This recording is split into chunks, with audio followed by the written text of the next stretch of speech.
So no matter who you are or where you are in your spiritual journey, you are celebrated here. So as usual in this class, we begin in silence. If it helps you to close your eyes, take a few moments just to be here.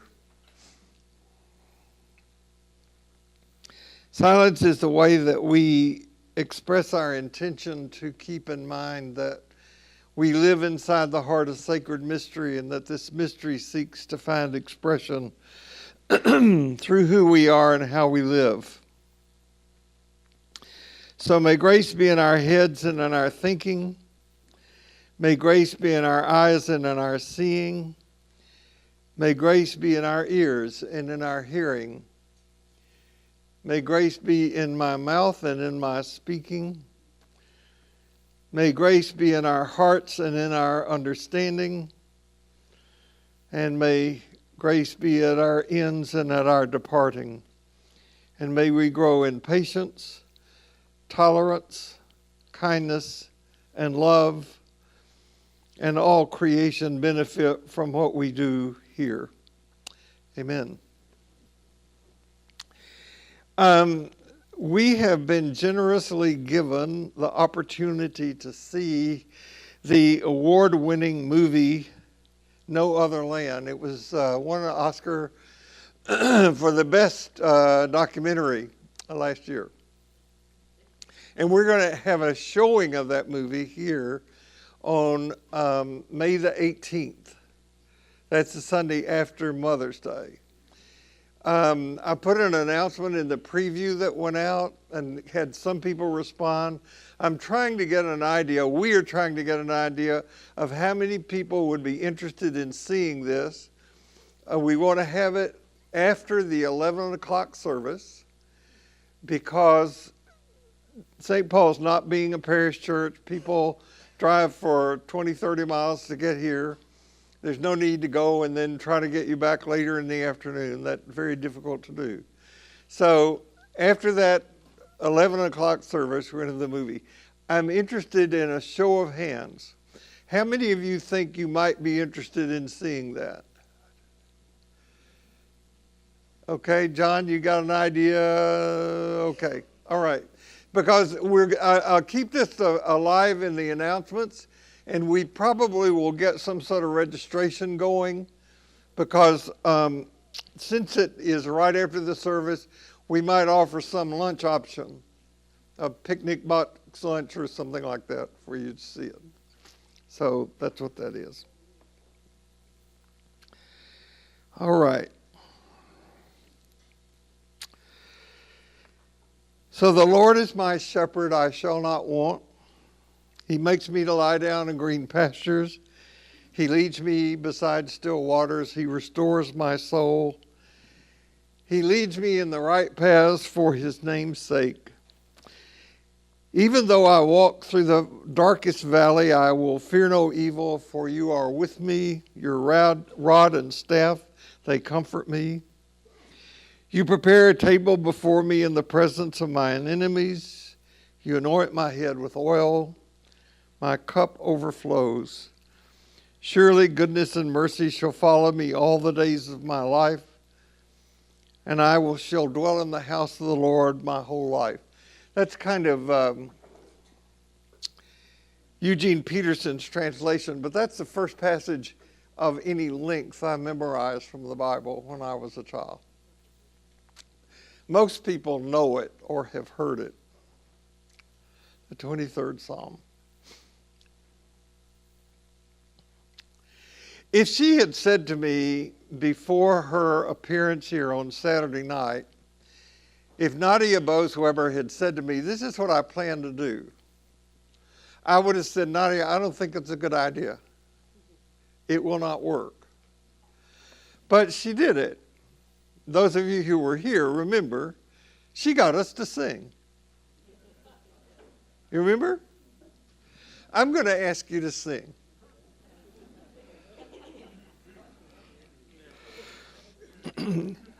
Now, we have extra cameras installed here today for America's Got Talent.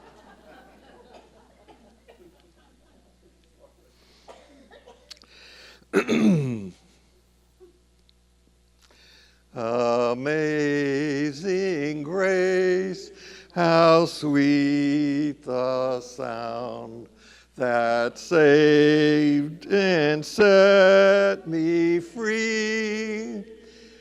I once was lost, but now am found. Was blind, but now I see. 'Twas grace that taught my heart to fear, and grace my fears relieved. How precious did that grace appear, the hour I first believed. The Lord has promised good to me. Word my hope secures, my seed, thy shield and portion be, as long as life endures. When we've been there 10,000 years, bright shining as the sun, we've no less days to sing God's praise than when we first begun.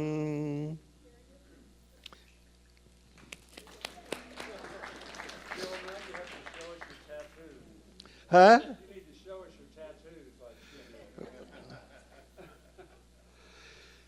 So those two wonderfully constructed verbal works of art, 23rd Psalm and Amazing Grace, have universal appeal.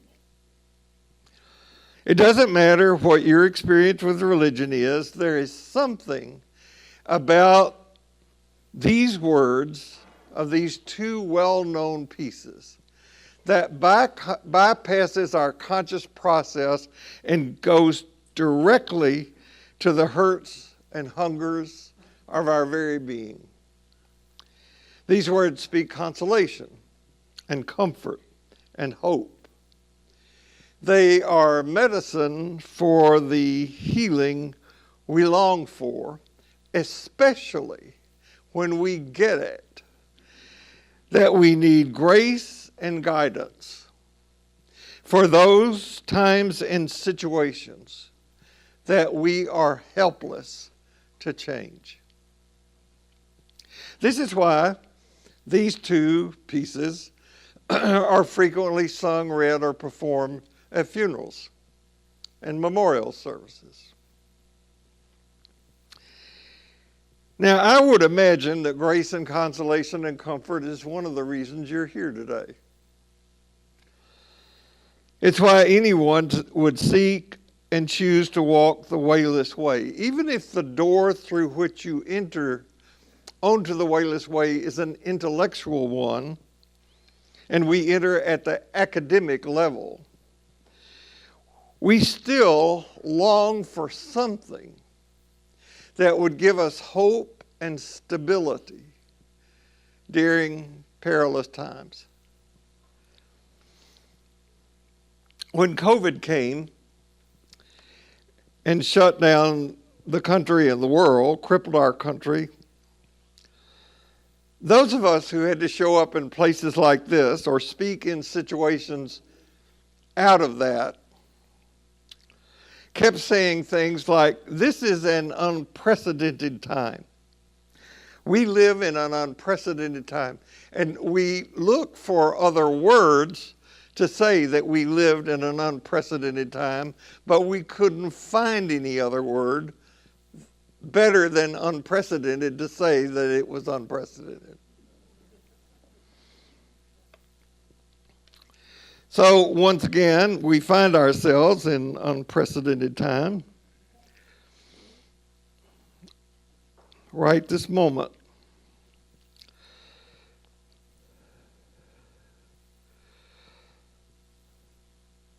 I never in my lifetime expected to see our country squander its reputation in the world, and to do so quickly, to wreck our economic stability, or to have such blatant dishonesty with so many sycophants and incompetents trying to run things.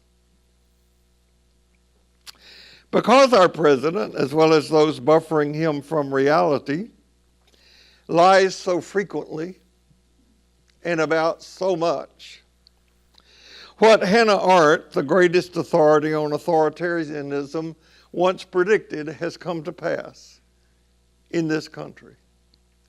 Now, I quoted her a few weeks ago, but I'm going to do so again. Part of it I said about 3 or 4 weeks ago, and part of it is new. Hannah Arendt wrote, "Before mass leaders seize the power to fit reality to their lies, their propaganda is marked by its extreme contempt for facts as such. For in their opinion, facts depend entirely on the power of the man who can fabricate it.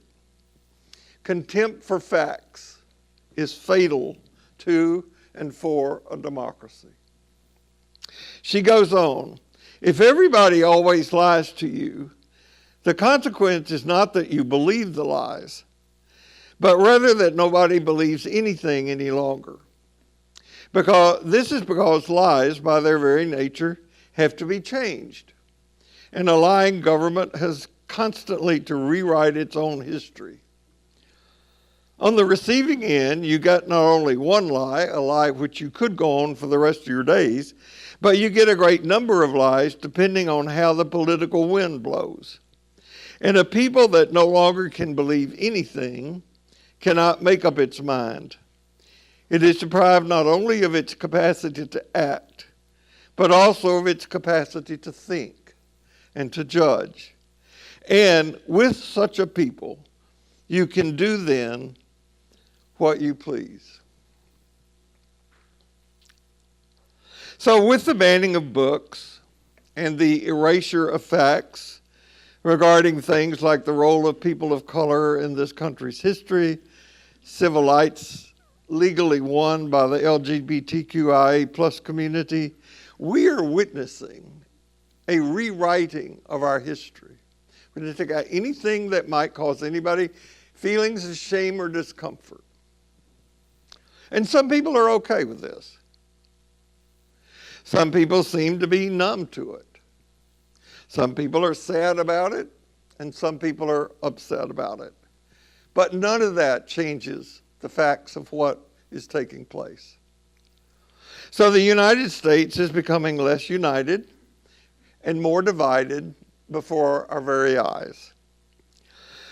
And the question I want to raise and seek to answer in this teaching today is, will we step into the pool of consolation and comfort offered by things like the 23rd Psalm and Amazing Grace? Can we experience healing during these divisive times? Now, as you might expect, given the context and what I do, I'm going to turn to Jesus for an answer. About Jesus, we can say, about the historical figure Jesus, we can clearly say at least 4 things. Number 1 was he was a spirit person. So building on what we talked about last week in here, Jesus spoke God. That is, he had an experiential awareness of the sacred, which he was able to communicate to people. And he did this in some remarkable ways that caused his followers to tell stories about him as a worker of miracles, which we're going to talk about in a moment. He was a teacher of wisdom. And the wisdom that he taught was not merely that of a sage. What he taught was not only alternative, but also subversive.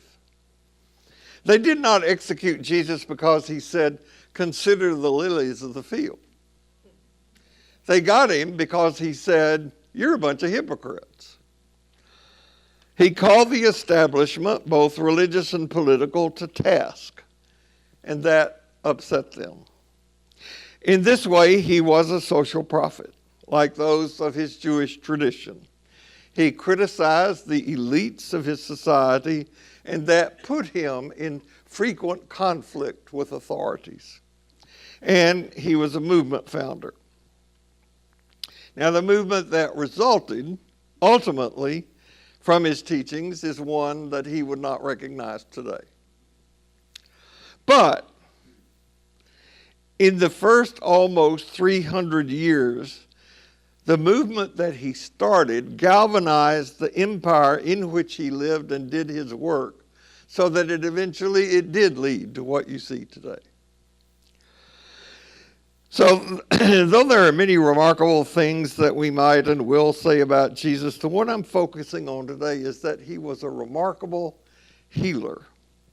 There are more healing stories told about Jesus than any other historical figure of his time. Now, however you want to interpret the healing stories from the standpoint of somebody who lives in 2025 and has a college degree or more, the fact is that his contemporaries saw him as a healer of diseases. And further, they attributed that ability to the God power that came through him. So last week, I hope you remember that we say that Jesus began his ministry by going to the synagogue and teaching. It was his habit to go to church. And he taught in the synagogue in a way that captivated people because he taught with what they called authority, something they were not used to. He spoke God. And then after that, they all go to the home of Simon and Andrew for Sunday lunch. It was the Sabbath. And here's the way Stephen Mitchell translates the next passage. And when they left the synagogue, they went to the house of Simon and Andrew along with James and John. And Simon's mother-in-law was in bed with a fever. And as soon as they told Jesus about her, he went and took her by the hand, lifted her up, and the fever left her, and she served them. And that evening they brought to him everyone who was sick or insane, and the whole village gathered at the door, and he healed many people.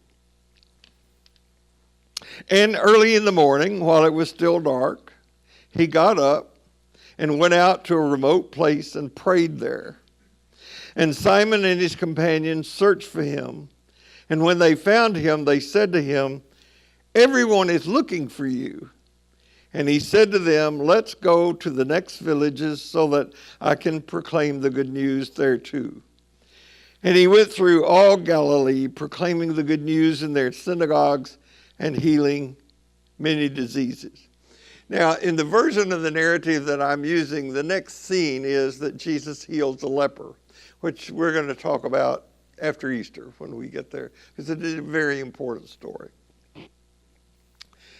There are about 26 discretely different healing stories told in the Jesus narrative. Depending on what narrative you read, some more, some less. And many of these healing stories are so familiar that they are as familiar as many of the parables.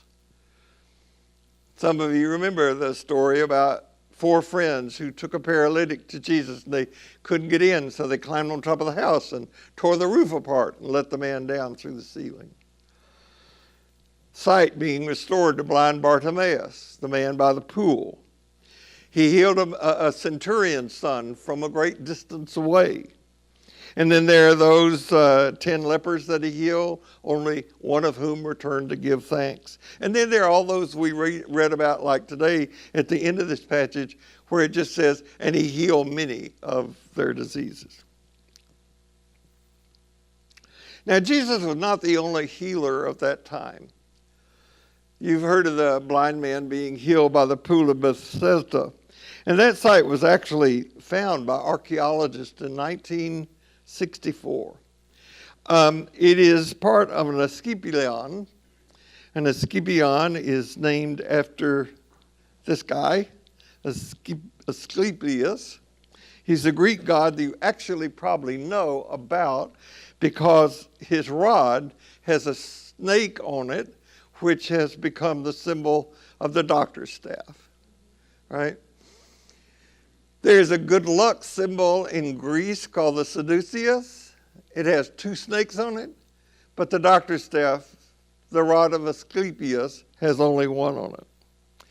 And this most famous healing temple of Asclepius was in Epidaurus, Greece, where Sherry and I went one time and had miraculous healing. That's another story. The story is told about this guy that he healed so many people and kept them from dying that Zeus got concerned about being so many people on the earth, so he had Asclepius killed. But Asclepius came back to life. Now, why the snake? Well, snake is a symbol in Greek culture of wisdom, of healing, resurrection. Snakes figure prominently in the Hebrew Scripture. The Garden of Eden serpent, the staff of Moses having a snake, snakes in the Christian Testament. So one story is told about Asclepius is that he was once commanded to restore the life of a Greek general, Gaius, and he didn't know what to do, but while pondering what to do, a snake came near Asclepius and he took his rod and killed the snake. He was still pondering what to do, and another snake came with a leaf and put that leaf on the dead snake's head, and the dead snake came alive, and Asclepius took that leaf and made a herb that brought Gaius back to life. Now, you hear a story like that, and you say, well, that couldn't happen. That never happened. And yet people will hear stories about Jesus healing and say, well, of course that happened. I think it's absolutely fascinating to make intellectual inquiries into the issues and problems involved in trying to understand what happened. I do spend hours doing precisely this. However, there is a huge difference between making inquiries and opening ourselves to the mystery. Those are different. And the wayless way is about mystery. Now, to be clear, inquiring is important. It involves the effort to, as accurately as we can, find out what really happened. And so we use tools of archaeology and linguistic analysis and historical criticism and a variety of other tools in an attempt to discover what really happened. What are the factual truths here? So opening ourselves up to a mystery, that's different. You opened yourself up to a mystery when you sang Amazing Grace or heard me read the 23rd Psalm. Opening oneself up to a mystery is like descending a spiral staircase where you go around and around the same central truth, but at deeper and deeper and deeper levels into unknown territory. It involves, very likely, giving up, at least during the initial process, the part of ourselves that loves to control things, and the part of ourselves that does not like surprises. So some people hear a healing story like Jesus healing someone or something else like Asclepius, and they will say, that's nonsense. Nothing like that did happen. That could never have happened. And this is what I call the impossibility option. Didn't happen. So if I told you this morning that I flew to church, you would not think that I stepped out of the apartment, sprouted wings, and flew to church. You would likely know that I broke the speed limit getting to church.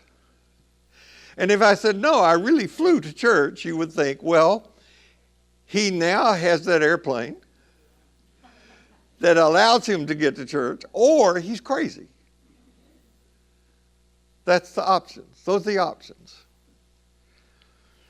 Some people look at miracles, especially if they're a certain type of believer, and they say, well, now, I know it is improbable. It didn't happen to Asclepius, but it did happen to our guy. And this is the uniqueness option. Our guy is unique of all the people in the world. And both of these, in my opinion, are incorrect. In the world in which Jesus lived, it was accepted that God could come down from heaven and impregnate people. The Holy Spirit impregnated Mary. Asclepius, his mother, was impregnated by Apollo, they say. And he was a historical figure at the same time. So if you and I had been living during the world at the time of Jesus and heard a story that he had healed somebody or that he had walked on water, our response would likely have been, that's cool. So what? Of all the gods available to me, why should I pick that one?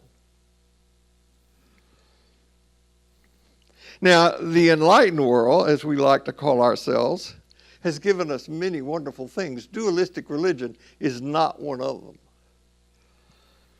Dualism has introduced into the world a religion that claims that God was in Jesus in a way that God has not ever been before or since. And this perversion of the teachings of and about Jesus has become both exclusive and unique, and it makes both God and Jesus into things that Jesus never taught. And further, it splits us into beings that have bodies and souls, and of the two, the soul is the most important, and we are just temporarily stuck here, hanging out until the real show starts after we die. I grew up with this theology. Some of you did too. This world is not my home. I'm just a passing through. You know it. My treasures are laid up. Haven't found those yet. I think one of the reasons that we don't take the earth seriously, that we don't take each other seriously, that we don't take others seriously is because of this dualistic way of thinking that separates us, that divides us. Now, I know people have a ton of problems with organized religion. I do too. There's a lot about the church that's problematic. When I was in graduate school, I heard one of the most respected theologians in our country at the time, after another one of the horrible gaffes that the church had made, covering up priest pedophilia. I heard him, he was very active in social matters, very influential. I heard him say, the church to me is like Noah's Ark. If it weren't for the storm outside, I couldn't stand the stink inside. And another professor of mine said, disbelief is a precious commodity. Don't waste it. And what he meant was, don't spend it on debating things like the literal nature of the miracles. Rather, spend it questioning whether the conventional wisdom of our culture is wise and useful in the long-term future for everyone. Now, whatever you land about the issue of the church, I hold it that one cannot walk the wayless way alone any more successfully than you can bite your own teeth. You walk it alone, but you can't do it by yourself. As our Progoff, renowned Jungian analyst, said to me once, this solitary work we cannot do alone.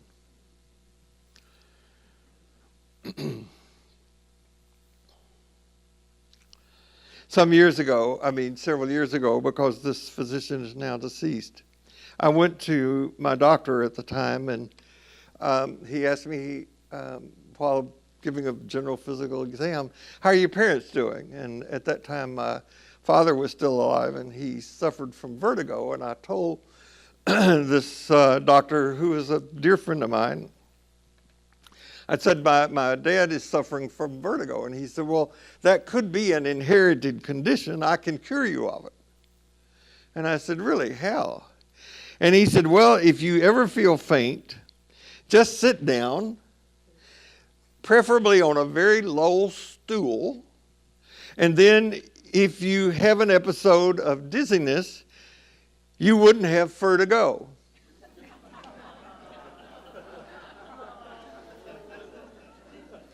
He thought that was hilarious. I do too. So I got him back. The next time I went for a medical exam, he said, Bill, how are you doing? I said, I guess I'm okay. I think I have snoo in my blood. And he said, snoo? What's snoo? And I said, I don't know. What's snoo with you? Yeah.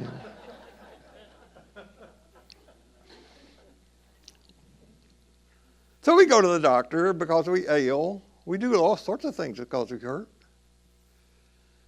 Come here. Billions, I mean billions of dollars are spent annually attempting to convince us that we ail of something.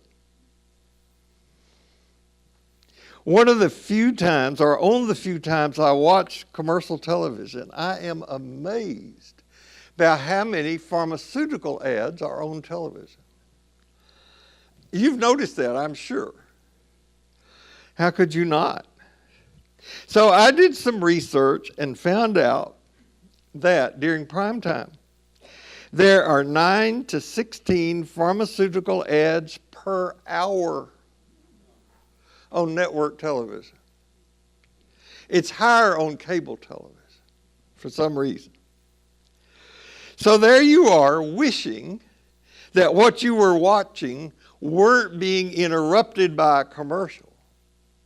When along comes some scene showing slightly overweight people singing, marching, dancing together about the joys they have discovered in a side effect for a drug intended for some other condition that causes a person to lose weight. But of course, you can only get this prescription if you go through your doctor. Ask your doctor if levodopa is right for you. Don't wait, we are cautioned, until you develop boils the size of fondue pots. If you are one of the 337 million people who suffer from parabolic stimulation of the frenulum, ask your doctor about levodopa. So I'm beginning to wonder if some of these so-called wonder drugs are good for you. Because at the end of the commercial, the announcer will list the possible side effects. And this is done in such rapid-fire speech that it almost sounds like a foreign language. In some patients, levodopa causes stomach discomfort and the growth of an extra hand coming out of your forehead. Also, one patient turned into a lemur. So do not use levodopa if you are now taking or have recently shaken hands with anybody who is taking Flamadol, Lavidodil, Fromagil, Havadam, Lexavon, Camidam, Gigadin, or breath mints. Discontinue this if your eyeballs suddenly get smaller. And pregnant women should not even be watching this commercial. I've been puzzled by these ads. I have asked doctors, some in this room, why do they do this? I mean, these ads are slick. They are billions and billions of dollars to make these ads. Doctors don't take advice from ads. My doctor doesn't like it. Any of them that I see, if I say, you know what, you should prescribe for me. What these ads speak to is our craving for a wellness we don't have. And building on our extremely addictive culture, they assure us that there is something we can take that will solve our problems. Authoritarian religions and governments also hold out promises they don't deliver on. Just take this belief. They offer security and being right or being in the right group. Those are high on the list. So here we are, most of us reaching for a promised land where we can lie down in green pastures, be led to still waters that restore our souls. We yearn for the tumultuous waters we are currently in to cease. We long to catch our breath with something far deeper than our current chaos. And here is the good news. The wayless way has a much larger goal than to teach us positive thinking. Our culture wants to put to sleep our capacity for critical thinking. It wants to create the illusion that we can avoid suffering. Now, at the moment, and my experience is that all spiritual teaching must be of its very nature tentative at the moment. There's a 3-stage process to be experienced on the wayless way. And what I mean by tentative here is that we experience these stages at a deeper and deeper level the longer we stay on the wayless way. And so that each time what we experience feels like something new. This is hard to put into words, but I'm going to try. The first step on the wayless way is amazement. Every discovery of what is plunges us into a radical amazement. I think whatever tears apart the veil of triviality can do this. My doctor did it when he said, you don't have vertigo. Sometimes a pun like that can do it. I heard of this rope that went into a bar and ordered a drink. And the bartender said, we don't serve your kind here. And the rope got really hurt feelings, so he left. And he messed up his hair, configured himself in an overhand, and went back in the bar. And the bartender said, he said to the bartender, I'd like a drink.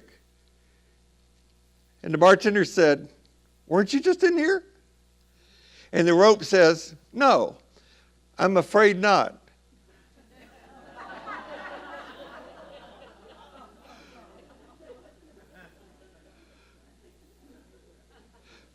Afraid.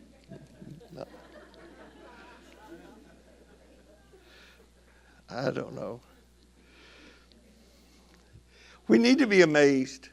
And there are all sorts of things along the way that can amaze us. Even a simple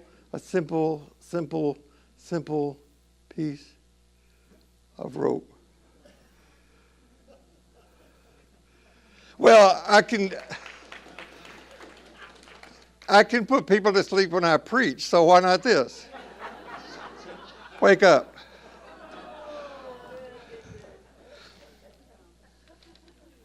We need to be amazed because we need liberated from the numb, fragmented, withdrawn way we view and experience the world. The reason the hymn Amazing Grace is something even the most non-religious person responds to is because it resonates deeply with something that's already there. It speaks to that inner wisdom we all have that reminds us we don't find grace, it finds us. We're not in control. I once was lost, but now I'm found. Amazing grace. Was once blind, but now I see. But amazement, like any sword, cuts two ways. We're awestruck not merely by bliss, but also by fear, by terror. In the passage from the Jesus narrative we're looking at today, after the healing, Jesus goes away and he prays.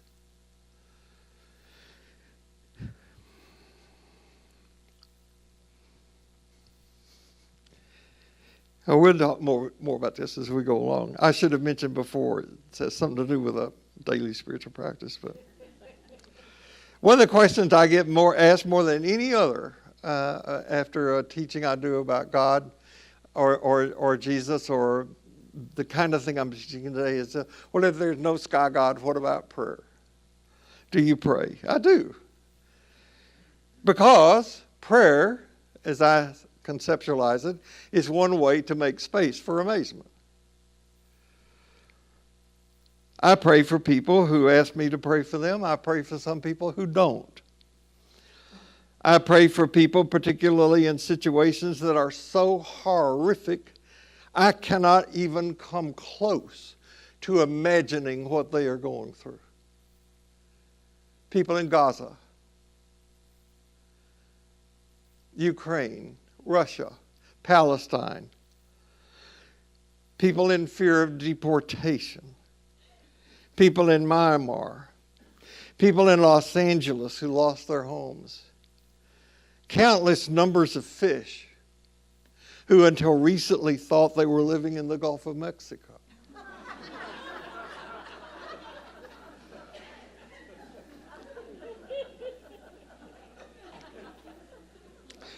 Does it do any good?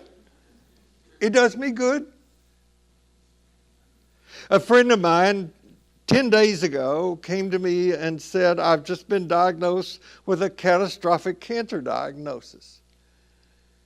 And I put my arms around him and hugged him and I said, I will pray for you by name every single day. It does him good to know that.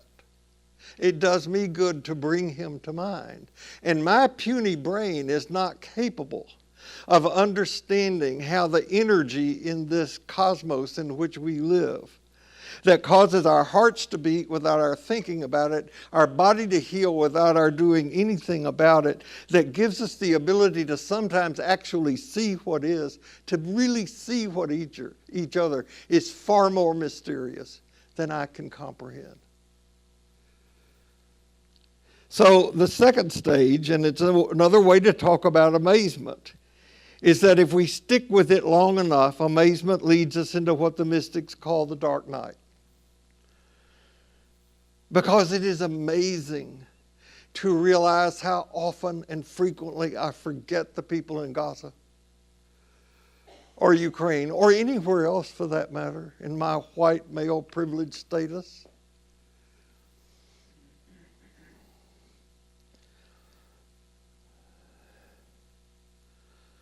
In a world such as ours, with the media we have, including the pharmaceutical and the alcohol ads, it's an incredible challenge just to stay present and pay attention. That's why some people enter monasteries.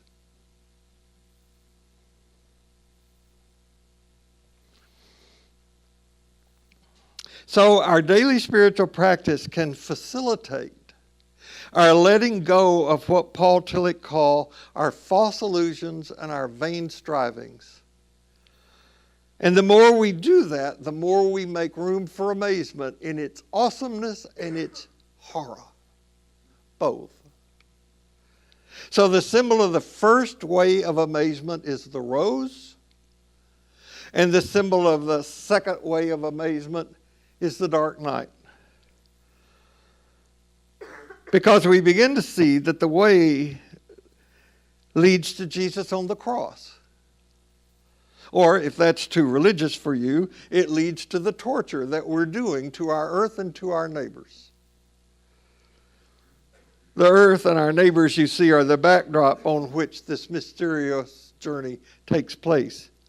To live in God, to speak God, is to take part in the ongoing creation of the earth, the cosmos in which we reside, and all the fellow beings who reside on it with us.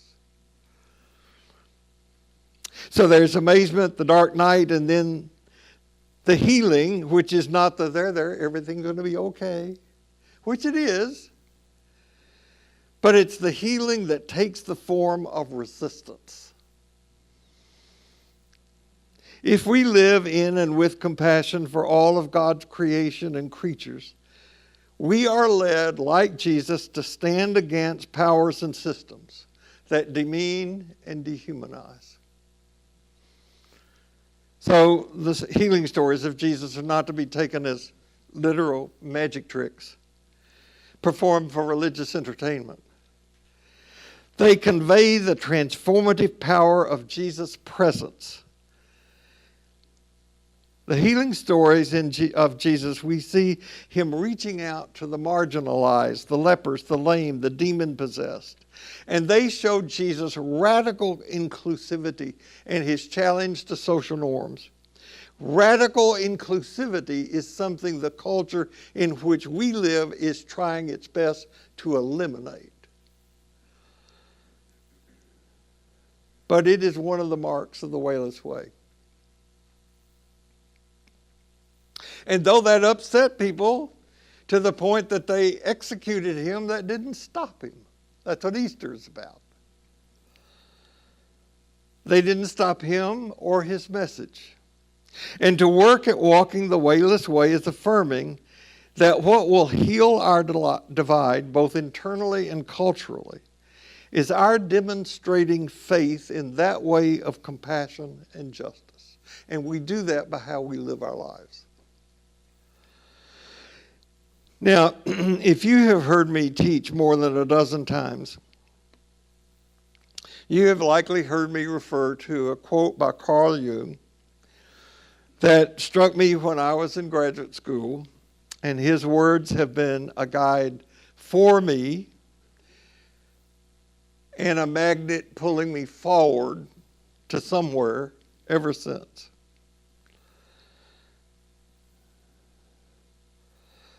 I don't know where that somewhere is. You know, when I first read those words, I could not have imagined in my wildest imagination that I would be a Methodist minister here. Who knows what's going to happen? But to paraphrase, Jung said that the resolution he encountered for any difficulty any of his adult patients had was in the spiritual solution to that difficulty that the person found. Or I would say now that that person was found by. Now, every one of us, individually and certainly collectively, has difficulties. Life is hard. And suffering and death are inevitable. And we manage our fears and angers about this in a wide variety of ways. There's Tillich's vain illusions and false strivings in the pharmaceutical ads and have a glass. We want a quick fix. That's part of addictive thinking. Grant me patience, Lord, and hurry. For most of us, the almost last, certainly most unwanted thing we want is a spiritual solution. My God, what would others think? More, what would my prideful, demanding, controlling ego think? We want a solution for our hurts, and damn it, we want it right now. And we, meaning our egos, we want to be in charge of it. Now here's the thing. When we've had enough of it, when we get it, that pulling yourself up by your own bootstraps is the biggest lie, either secular or religious, ever told. When we are open, when we are willing, when we are honest, when we realize that we are unable to heal ourselves, because the self that has to be healed is also the self that has to do the healing. And we see that this process is somewhere between trying to kiss your own lips or pick up a piece of wet soap with your fingers. Then out of this surrender comes the gift of grace. Amazing grace that saved someone like me. I once was blind, but now I see. And then, and not 1 second before, we're given enough light to take another step on the wayless way.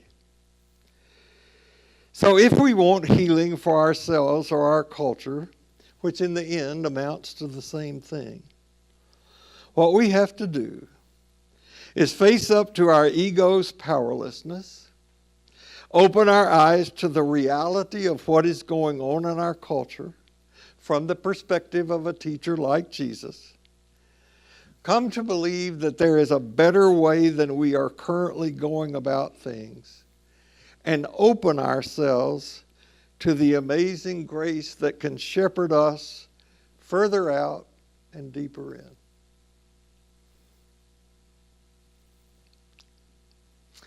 Happy Holy Week to you. Happy Easter to come. I hope you come back on Easter, and I certainly hope you're here in 2 weeks. No matter where you go this week, no matter what happens, remember this: you carry precious cargoes, so please watch your step. See you here then. Bye.